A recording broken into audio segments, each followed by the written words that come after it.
12 বছর ওয়েট করছি গল্পটার জন্য। বাংলাদেশে আমার কাছে মনে হয় এই সময়ে মোশাররফ করিমের উপরে কোনো পারফেক্ট অভিনেতা নাই। নিলয় ভাই নিঃসন্দেহে ভালো পারফর্মার। আলহামদুলিল্লাহ, কালবেলার প্রথম 10 মিলিয়ন নাটকটা আমার হাত ধরে হলো, ব্যক্তিগতভাবে খুব হ্যাপি। আর জার্নিটা বলতে কালবেলার প্রথম নাটক হিসেবে এটা যাওয়ার কথা ছিল। কালবেলার মতো একটা ইউটিউব চ্যানেল জার্নি শুরু করবে, তো আমাকে যখন বলা হলো আমার কাছে একটু চ্যালেঞ্জ লাগলো। এটা যদি যেমন তেমন নাটক হয় তাহলে তো নাটকটা বেরোয় আসবে না। আর্টিস্ট হিসেবে আমরা ফাইনাল হলো নিলয় ভাই। তো তখন আমার বেবি হওয়ার ডেট ছিল প্রায় 23 তারিখের দিকে ডিসেম্বরের। তো নিলয়ের ডেটটা পেলাম 16-17 তারিখের দিকে। এরপর আমি আর কাজ করব না, টাইমটা ওয়াইফকে কথা দিয়েছিলাম রাখবো। তো তখন নিজের কাছে ইয়াতে ভুগতেছিলাম যে কি গল্প করা যায় যেটা ফেল করবে না। তো আমার কাছে শিওর শর্ট গল্প ছিল একটা, সবার উপরে ভাত। এটা আমার কেরিয়ারের প্রথম নাটক ছিল। 2013 সালে আমি মোশাররফ করিমের পিছনে ছুটছিলাম এই গল্পটা। তো যে কোনো একটা কারণে ভাই বলছে এটা পরে করবে, বাট সে করবে।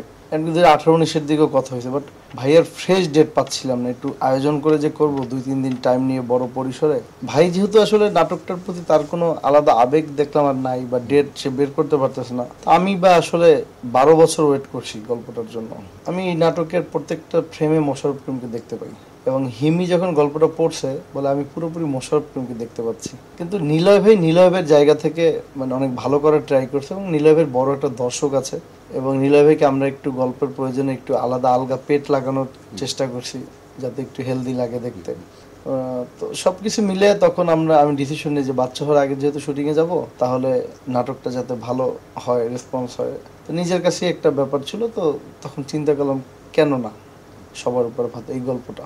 তখন হয়তো আমরা খুব বেশি ডেট পাইনি, 2 দিন ডেট পাইছিলাম, এর মধ্যে শুটিংটা শেষ করছি। আরেকটু বড় আয়োজন করে আরেকটু মনের মতো করার আক্ষেপ তো থেকেই গেছে। তারপরও মেইন কনসেপ্টটা, মানে যে মেসেজটা দিতে চাইছি সেটা দিতে পারছি, এবং আমার একটা কনফিডেন্স ছিল এই নাটকটা 10 মিলিয়ন প্রজেক্ট হবে।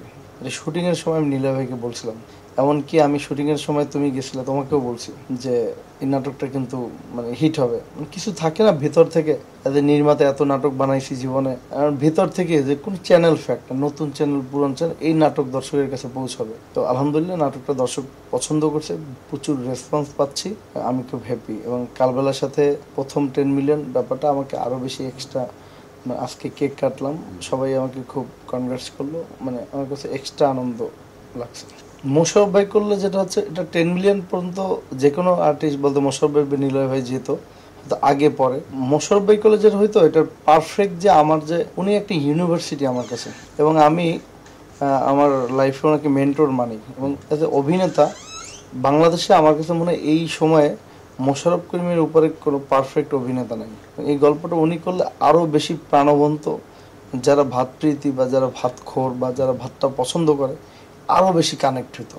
নিলয় ভাই নিঃসন্দেহে ভালো পারফর্মার, কিন্তু নিলয় ভাইকে যদি জিজ্ঞেস করা হইতো এই গল্পটা মোশাররফ ভাই করলে কেমন হতো, নিলয় ভাই নিজেও বলতে এটা আরও বেশি চমকপ্রদ হতো।